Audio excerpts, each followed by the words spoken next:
Assalamualaikum warahmatullahi wabarakatuh. Alhamdulillah nahmaduhu wa nasta'inuhu wa nastaghfiruh wa nu'minu bihi wa natawakkalu alayhi wa na'udzu billahi min shururi anfusina wa min sayyiati a'malina. May yahdihillahu fala mudilla lahu wa may yudlilhu fala hadiya lahu. Asyhadu an la ilaha illallah wahdahu la syarika lahu. Asyhadu anna Muhammadan abduhu wa rasuluhu alladzi la nabiyya ba'da ila yaumil qiyamah. Allahumma shalli wa sallim wa barik ala nabiyyina Muhammadin ibn Abdillah wa ala alihi wa ashabihi wa man walah. Rabbi shrah li sadri wa yassir li amri wahlul 'uqdatam min lisani yafqahu qawli. Rabbana subhanaka la ilma lana illa ma 'allamtana innaka antal alimul hakim. Iftah lana abwaaba hikmatika wansur alaina khazaina rahmatika ya dzal jalali wal ikram. Allahumma inna nas'aluka ma 'allamtana farduhu lana hajatina ilaihi wa la tansana ya rabbal alamin. Alhamdulillah rabbil alamin. Berjamaah rahmati Allah. Marilah kita senantiasa wujudkan rasa syukur kita kepada Allah, rasa berterima kasih yang sebesar-besarnya kepada Allah atas dimudahkannya diri kita ini untuk mengamalkan agama, dimudahkannya diri kita melaksanakan perintah Allah Subhanahu wa ta'ala. Semua ini karena anugerah Allah, karena taufik dari Allah, karena karunia dari Allah. Maka syukuri alhamdulillah, kok saya ini diberikan kekuatan oleh Allah bisa menjalankan perintahnya. Kok saya ini diberikan kekuatan oleh Allah, taufik dari Allah, bisa melaksanakan daripada sholat berjamaah. Ini taufik dari Allah. Ini anugerah dari Allah. Kalau bukan karena anugerah Allah, kalau bukan karena taufik dari Allah, tidak ada kekuatan sedikit pun untuk melakukannya. Ya, maka kita syukuri bersama-sama agar supaya tambahkan nikmat dalam amal agama ini. Ya. Jadi kalau orang itu saya kasih nikmat dalam amal agama ini, ialah sesuatu yang mendatangkan satu keuntungan yang besar, kenikmatan yang besar. Ini akan membawa daripada ketentraman, kedamaian dan kebahagiaan. Syukur betul-betul kepada Allah, gitu ya. Allah telah berikan kepada kita, alam naj'al lahu ainain wa lisanan wa syafatain. Allah berikan kepada kita dua mata, bisa melihat dengan terang benderang, membedakan warna satu dengan yang lainnya. Masya Allah. Hal ini kadang-kala tak pernah kita renungkan, ya. Allah memberikan mata kepada kita semua ini, Pak. Ya. Ini karena kita terlahir sudah punya mata, bisa melihat, bisa membedakan. Kadang-kala seolah biasa-biasa saja. Padahal ketika seorang itu cuma kelilipan saja, atau sakit mata, menjadi merah, matanya sepet, keluar daripada kotoran dari mata, rasanya nggak enak bener. Tetapi ketika mata ini sehat, terang, benderang, seolah biasa-biasa saja, ya kan Pak?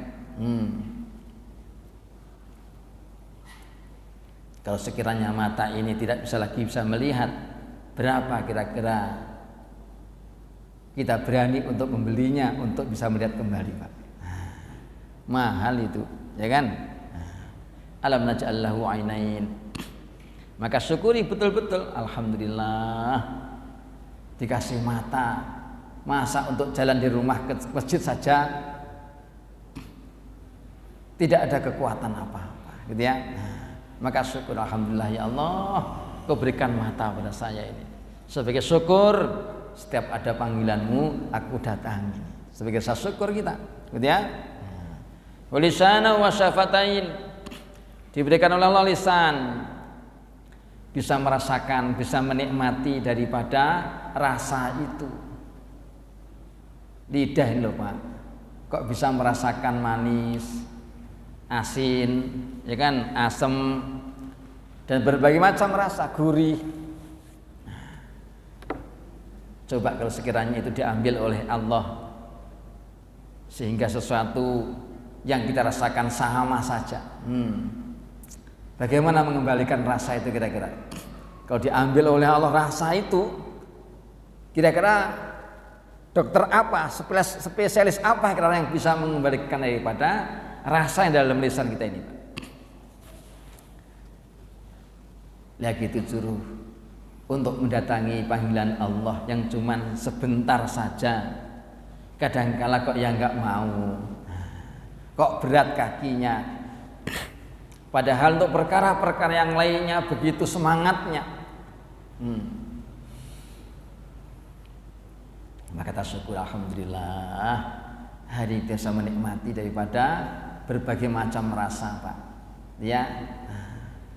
Sehingga sarapan pagi beda rasanya dengan makan siang, beda lagi rasanya dengan makan malam. Maka syukuri, alhamdulillah. Wasyafatain, walisanan, wasyafatain.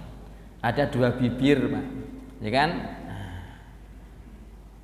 Sehingga dengan dua bibir ini ada lidah di tengahnya, maka bisa kita ngomong, bisa ngomong. Itu kalau bibir kelipat dikit aja, Pak, kelipat sedikit aja gitu, ya. Nah, namanya sumbing. Sudah susah ngomongnya, nggak jelas itu ngomongnya. Lah kita bisa ngomong itu loh. Masa untuk zikir sedikit saja nggak mau? Masa untuk baca Quran dikit aja nggak mau? Coba kalau mamanya lisannya nggak bisa ngomong gitu, Pak, gitu ya. Kalau sarafnya diambil, Pak, walaupun nggak sumbing juga nggak bisa ngomong juga itu, ya kan ya. Lidahnya kaku, bibirnya udah nggak bisa, susah bergerak, nggak bisa ngomong juga. Maka syukuri untuk banyak berzikir, menyebut asma Allah, ya Pak. Apa susahnya, gitu ya. Subhanallah, alhamdulillah, la ilaha illallah, wallahu akbar. Untuk bicara perkara yang lainnya begitu menggebu-gebu sampai berbusa-busa, masa untuk berzikir menyebut asma Allah, tidak bisa lisan kita ini, ya kan? Syukuri bersama, ya. Untuk baca Quran, ya, buat amal-amal ibadah yang lainnya, berkata yang baik dan seterusnya, ya, kita syukuri. Ini Allah menunjukkan sedikit daripada kenikmatannya kepada kita ini. Alam naj'al lahu ainain wa lisanan wa syafatain, gitu ya.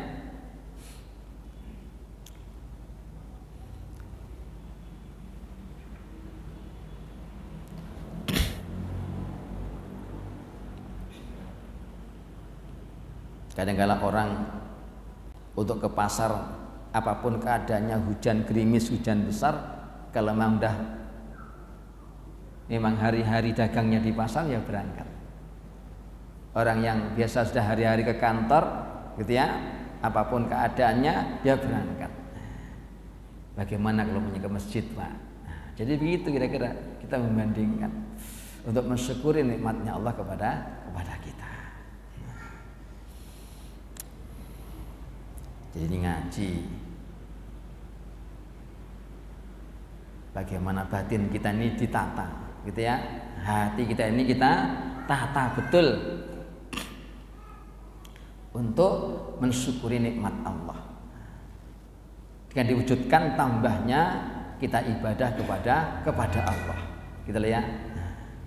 Jadi Nabi itu menunjukkan cara untuk menambahkan, wujudkan syukur itu ternyata dengan apa? Menambahkan ketaatannya, gitu ya. Dan itu menjadikan suatu kenikmatan akhirnya. Jadi nikmat. Lama-lama orang tulisannya buat zikir, lama-lama jadi nikmat untuk zikir. Kalau lisannya itu untuk biasa untuk buat baca Quran, lama-lama nikmat untuk baca Quran, gitu ya. Begitupun matanya. Kalau tubuh kita ini dibiasakan untuk bergerak, ruku, sujud, lama-lama jadi nikmat orang itu untuk sholat. Kalau orang itu membiasakan tangannya itu untuk memberi, untuk bersedekah, lama-lama juga akan nikmat orang itu bisa memberi.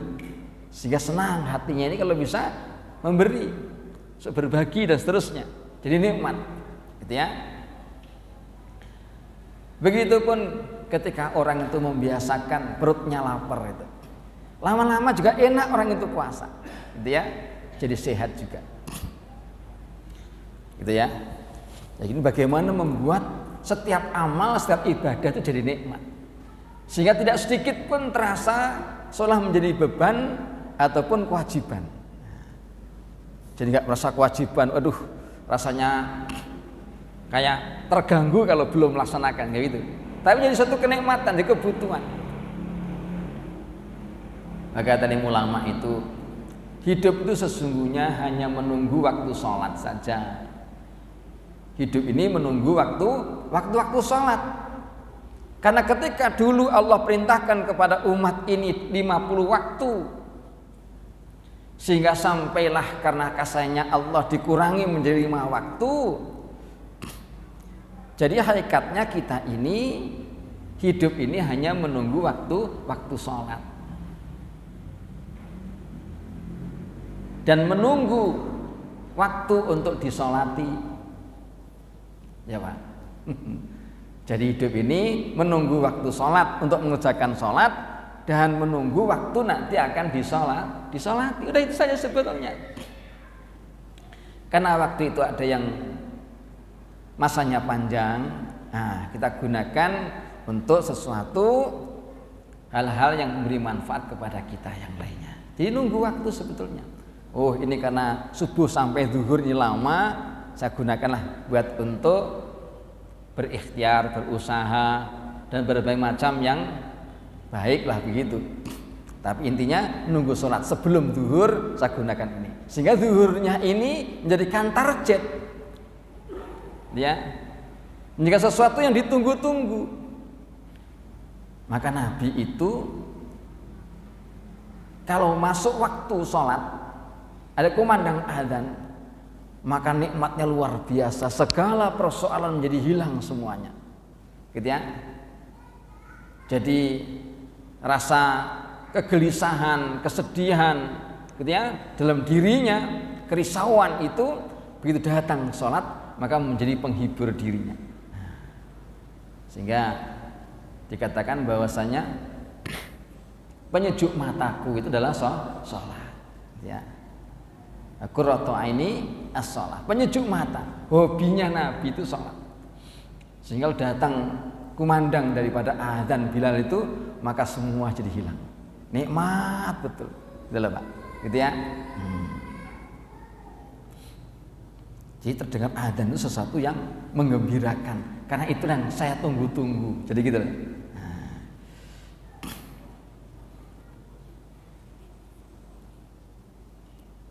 Karena itu ditunggu-tunggu, sehingga apapun pekerjaannya, apapun kesibukannya, maka ditahan dulu, ditunda dulu, dipending dulu, karena saya akan memberikan waktu untuk Allah. Nah, itu ya.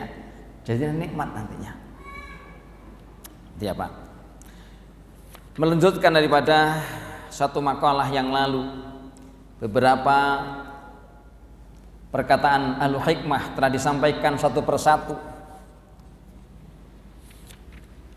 dari mulai orang pertama, orang yang kedua, orang yang ketiga, ya.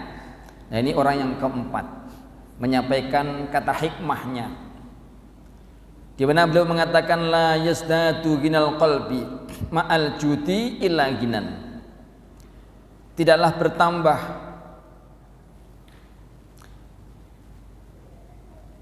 kayanya hati bersama dengan kedermawan itu kecuali kekayaan, bertambah kekayaannya.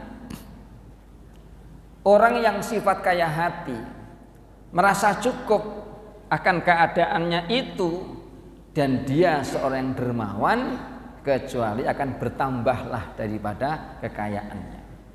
Itu sebagaimana Nabi sabdakan, mana qasamin shadaqatin illa falyasdad. Tidak berkurang harta yang disedekahkan itu kecuali bertambah. Walaupun zahirnya nampak berkurang, tetapi harta yang disedekahkan itu tidak akan pernah berkurang kecuali kan bertambah.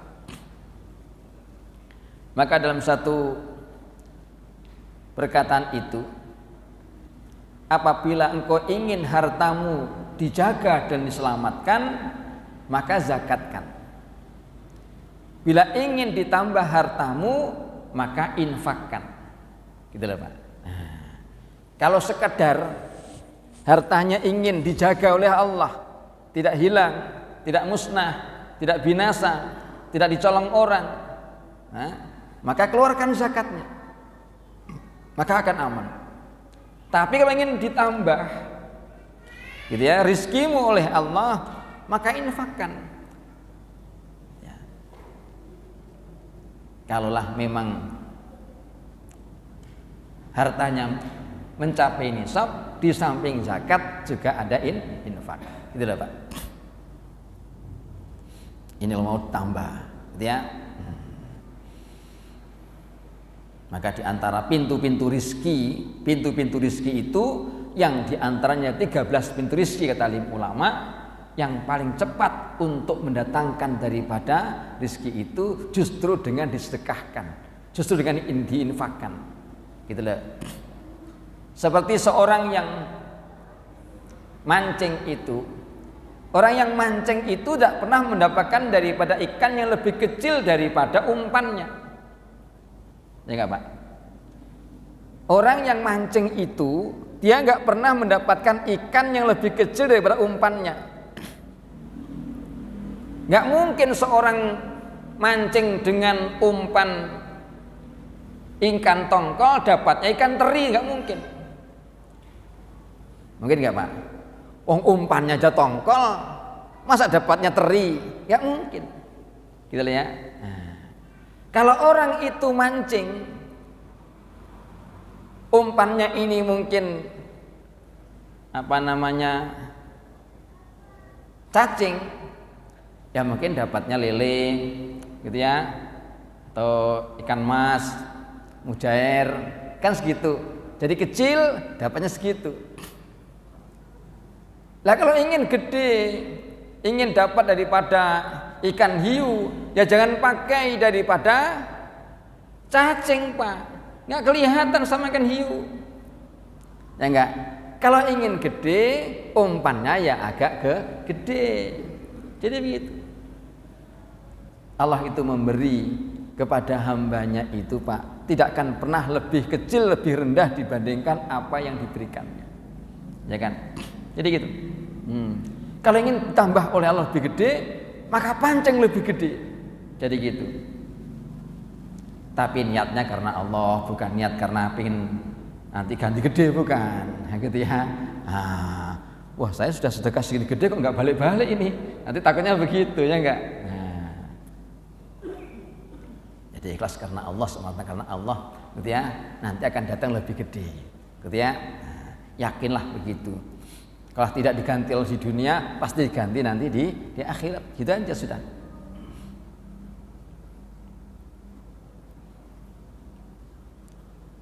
Seorang yang menanam satu pohon buah itu Pak, Allah tidak pernah memberikan daripada buahnya itu cuma satu tumbuh keluarnya, ya kan ya. Maka mesti banyak. Satu pohon kita tanam daripada mangga, mungkin jambu, gitu ya, ataupun yang lainnya, tidak pernah Allah memberikan kemudian cuma satu buah saja. Satu kali kita menanamkan satu kebaikan, gitu ya, maka Allah akan memberikan daripada balasan itu berlipat-lipatnya. Gambarannya di dunia seperti itu loh Pak. Kalau sekali buah, maka Allah berikan daripada anak beranak pinak-pinak. Mungkin seperti orang nanam satu pohon pisang, mungkin cuma sekali daripada pohon pisang itu berbuah, tapi anaknya banyak. Sekali mungkin nanas itu berbuah, tapi anaknya banyak. Jadi begitu. Kalau anaknya tidak banyak, mungkin seperti pohon mangga, pohon jambu dan seterusnya, maka sekali tanam pohon kelapa, Pak, tanam dia, maka akan mengeluarkan buah yang begitu banyak. Itu sebutnya gambaran orang itu menanam satu kebaikan, Allah akan menggantikan daripada berlipat-lipat ganda. Ya. Man dzalladzi yuqridullaha qardan hasanan fayudha'ifahu lahu adha'afan katsira. Barang siapa yang memberikan pinjaman kepada Allah, disebutkannya itu memberikan pinjaman. Ini agar supaya ada reaksi kepada kita semuanya. Orang yang menginfakkan hartanya, orang yang mensedekahkan hartanya itu bagaikan orang memberikan pinjaman kepada Allah yang Allah wajib mengembalikan. Supaya kita yakin, ya, orang bersedekah, orang berinfak itu tidak akan dibiarkan oleh Allah tanpa diberikan balasan. Pasti diberikan balasannya, begitu loh. Dan Allah akan menggantikan balasan itu dengan berlipat-lipat ganda, gitu ya.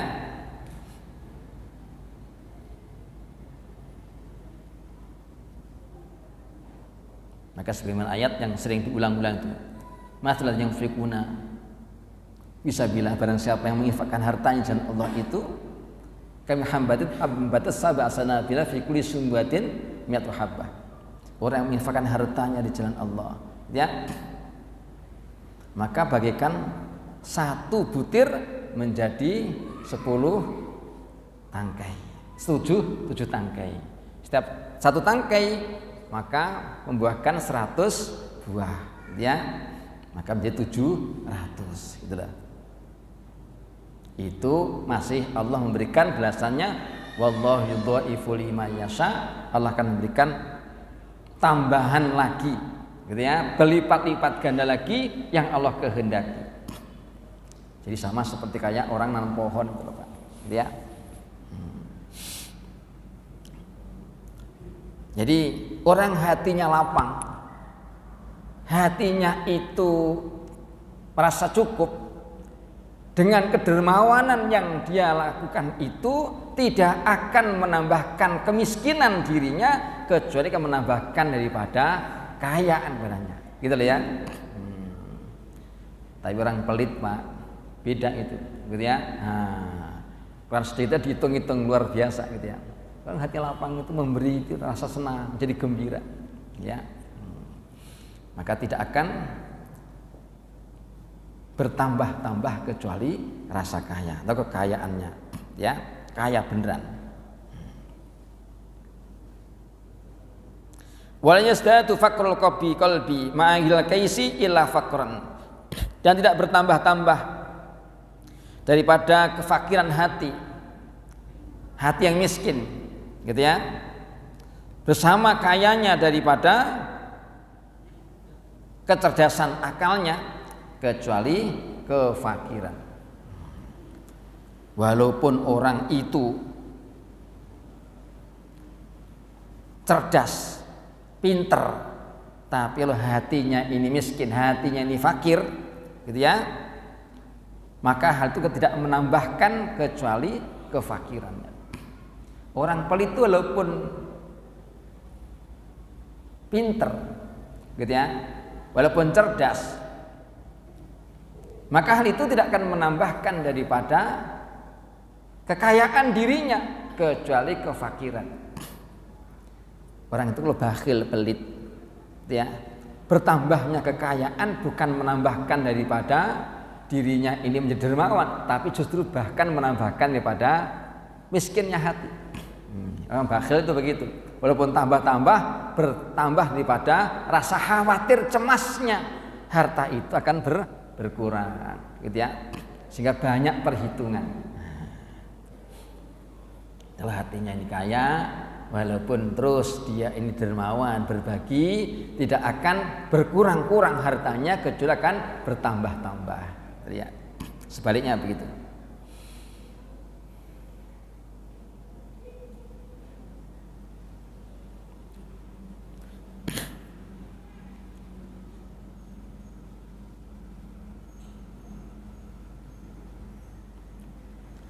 Wa qala khamis, maka berkatalah daripada yang kelima dari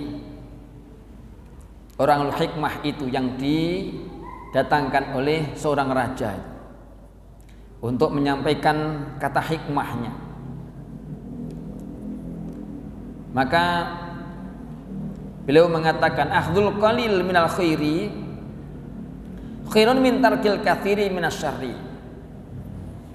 Mengambil sedikit dari kebaikan itu lebih baik daripada meninggalkan keburukan yang banyak. Mengambil sedikit yang baik, gitu ya, itu lebih baik dibandingkan meninggalkan daripada keburukan yang banyak. Tapi masih ada keburukannya. Artinya apa? Kalau orang itu mengambil sesuatu yang halal, Pak, ya, ini kalau umpamanya ini tidak bohong, ini untungnya cuma dikit, dapatnya cuma dikit, gitu ya. Tapi kalau bohong, gitu ya, menipu, maka dapatnya besar. Maka mengambil sedikit yang halal itu jauh lebih baik, walaupun daripada meninggalkan sebagian besar daripada keburukan, karena masih ada, gitu ya, masih ada buruknya, masih ada bohongnya, nah gitu loh ya, masih ada haramnya.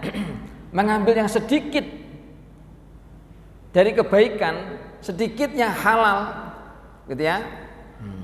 Ini kalau jujur-jujur saja, gitu ya, dapatnya cuma dikit. Itu lebih baik dibandingkan meninggalkan sebagian besar daripada keburukan, gitu ya. Tapi masih ada buruknya, nah itu loh. Tetapi meninggalkan semua keburukan,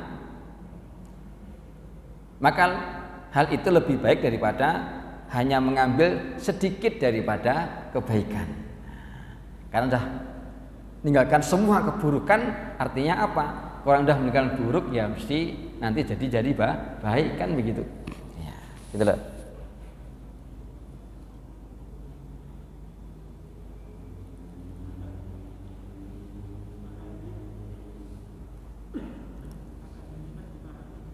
Ya memang agak sulit untuk dipahami. Gambarannya begini. Maka kata seorang tabib itu, kalau digambarkan suatu makanan itu ya, kalau ahli kesehatan, ar-rumanu khairun kulluhu wal khutu syarrun kulluhu. Gambarannya, umpamanya, kalau delima itu ada sesuatu yang baik untuk kesehatan, ya Pak, ini delima baik untuk kesehatan. Sedangkan ikan laut ini buruk untuk dimakannya, pengaruhnya buruk untuk kesehatan dirinya, gitu ya. Maka makan sedikit daripada ikan laut itu masih lebih baik dibandingkan makan daripada delima tapi jumlahnya besar. Nah, gambarnya begitu kira-kira.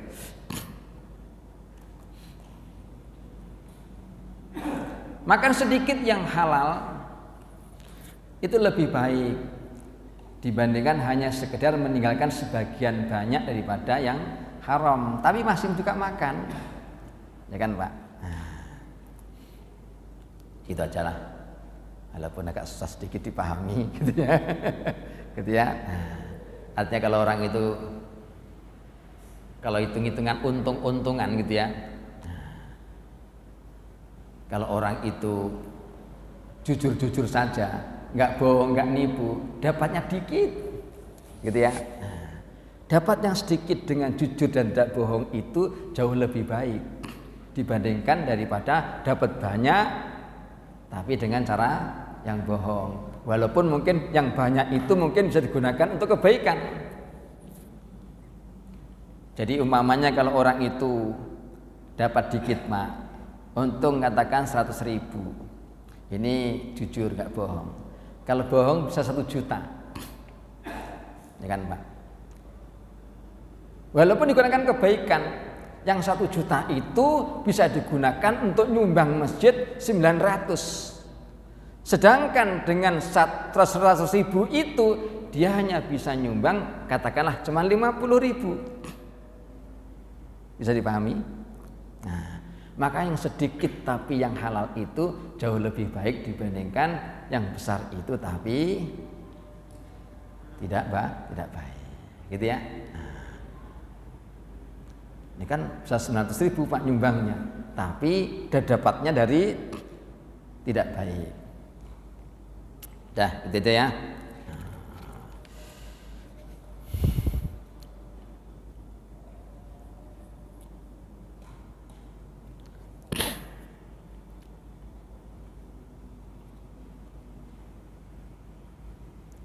Karena boleh jadi orang yang miskin, penghasilan yang sedikit tapi halal itu bisa bernilai besar di sisi Allah dibandingkan suatu amal yang besar yang dilakukan oleh orang kaya, ya. Walaupun sama-sama halal. Kalau orang miskin 1 hari dapat 100 ribu Pak, bisa untuk menginfakkan 50 ribu, artinya apa? Itu kan 50%. Kalau seandainya orang kaya dapat 1 juta dan dia bisa memberikan 200 ribu, berapa persennya itu? 20. Nah, cuma 20%. Besar mana kira-kira? Besar yang walaupun secara jumlahnya sedikit, tapi dia bisa memberikan 50%-nya. Gitu ya. Nah, itu sama-sama halal, ya. Apalagi kalau tidak halal, itu bukan perbandingan, gitu ya. Kalau sama-sama halalnya, sama-sama halal, seorang yang dapat 100 ribu dengan berani menginfakkan 50 ribu, itu tentu jauh lebih baik dibandingkan orang yang mendapatkan daripada gaji yang 1 juta tadi itu yang memberikan 200 ribu. Walaupun secara jumlahnya mungkin menguntungkannya yang 200 ribu, tapi secara nilai di sisi Allah maka 50 ribu lebih besar, gitu loh.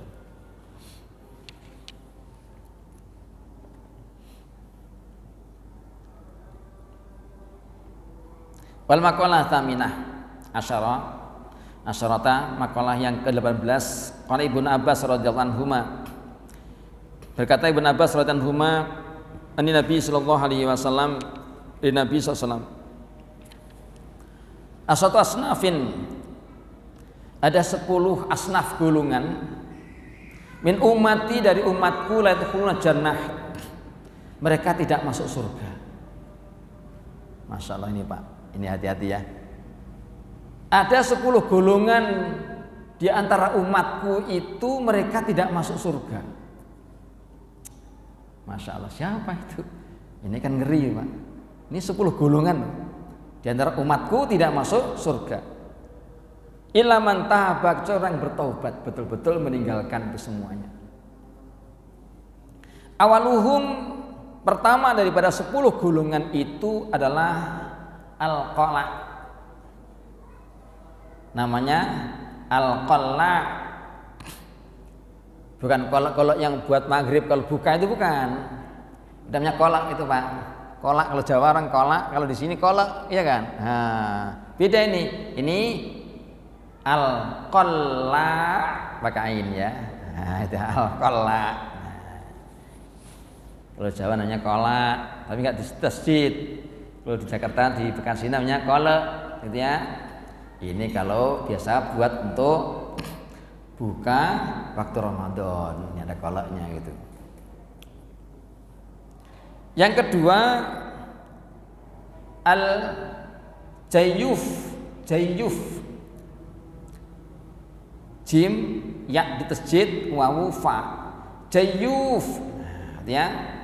Ada jayyaf, ada yang mengatakan jayyuf, ada yang mengatakan jayyaf bi fathil jimnya. Tasjid daripada yaknya. Tadi juga pertengahan ditejid qalla, ini jayyuf. Itu berarti menunjukkan banyak. Nah, seperti kalau kafir itu, kalau banyak kekafiran namanya kufar, ya Pak. Kufar itu. Ini kalau yang belajar hari Sabtu siang ini tahu ini apa itu loh, kalau berubahnya menjadi kafirun menjadi kufarun itu apa kira-kira itu. Nah ini yang hari Sabtu siang bisa jawab itu. Kalau nggak bisa jawab maka hari Ahad pagi, kok Sabtu, Ahad siang ya, nah, siang. Di Sabtu Ahad pagi nanti bisa tanyakan kalau nggak bisa jawab. Ini kafirun kufarun, nah gitu ya. Dia menjadi qalla'un, menjadi jayuf. Wal qattat, yang ketiga namanya qattat. Yang berapa? Yang keempat namanya ad-daibub. Ad-daibub. Ad-daibub. Ad-dayyus. Ad-dayyus, ini yang mungkin udah tahu nih dayyus ya. Ad-dayyus.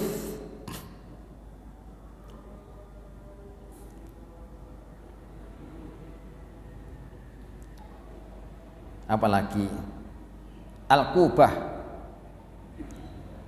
wal utl waz zanim wal aqu liwalidayhi wal aqu liwalidayhi. Itu diantaranya beberapa orang, beberapa golongan yang tidak masuk surga kecuali dia bertobat betul-betul sebelum kematiannya. Qila ya Rasulullah, dikatakan kepada Rasulullah, mal qalla, apa itu qalla itu apa? Satu golongan yang termasuk tidak akan masuk surga namanya al-qalla. Apa itu al-qalla itu? Ini bukan pisang campur singkong atau ubi, bukan ya. Nah, kasih santan Pak. Bukan. Al-qalla kata Rasulullah, al-qalla itu adalah alladzi yamshi baina yadil umara ay wasa ilaihim bil batili wal kidbi.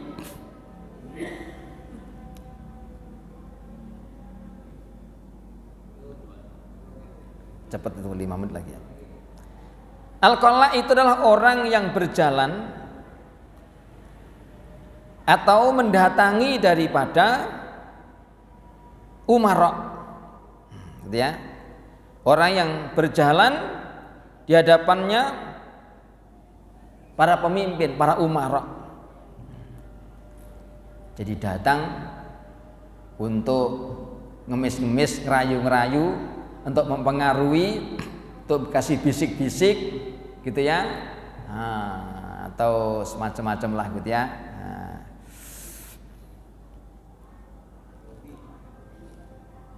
Nah. Apa namanya Pak? Ya, jadi gitu. Agar supaya dapat keuntungan-keuntungan, nah, gitu ya. Ada yang mengatakan bahwa sa'ilaihim bil batili wal kidbi, yaitu orang yang berjalan kepada umara ini untuk menyampaikan daripada hal-hal yang batil ataupun dusta. Atau sekarang ini mungkin bahasa yang keren itu namanya buzzer. Buzzer tulisannya. Nah, gitu ya Pak. Gitu ya. Nah, datang ke tempat itu untuk memberikan daripada pujian, memberikan sanjungan dan menyampaikan daripada hal-hal yang apa namanya di luar sana. Ini namanya al-qalla. Jadi ternyata buzzer itu di zaman Nabi saya sebutkan Pak, gitu ya. Makanya qalla itu manis, ya Pak, qalla manis ya. Jadi namanya qalla di sini, gitu ya. Nah, Orang yang biasa datang untuk memuji-muji, menyanjung-nyanjung daripada umara-umara dan memberikan daripada satu masukan-masukan dan gunakan buat nanti untuk melawan daripada lawan-lawan yang tidak sesuai daripada jalan umara ini, gitu ya. Lebih tepatnya kalau sekarang mungkin disebut namanya buzzer, gitu ya. Terus belakangnya ada RP-nya lagi, gitu ya Pak, kira-kira begitu kira-kira, gitu ya.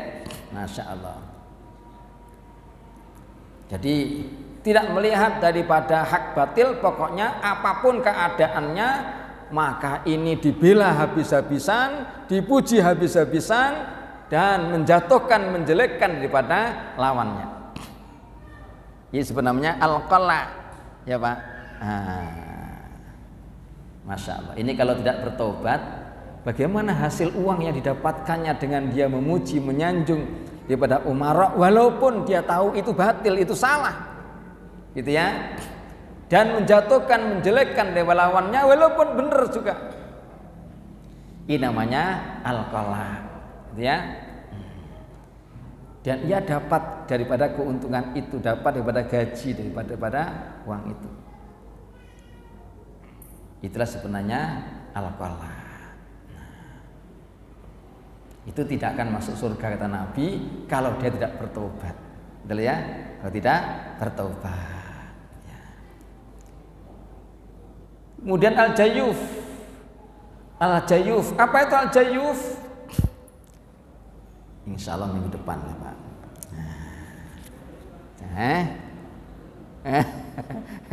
Tinggal 1 menit sebabnya ini. Tinggal 1 menit.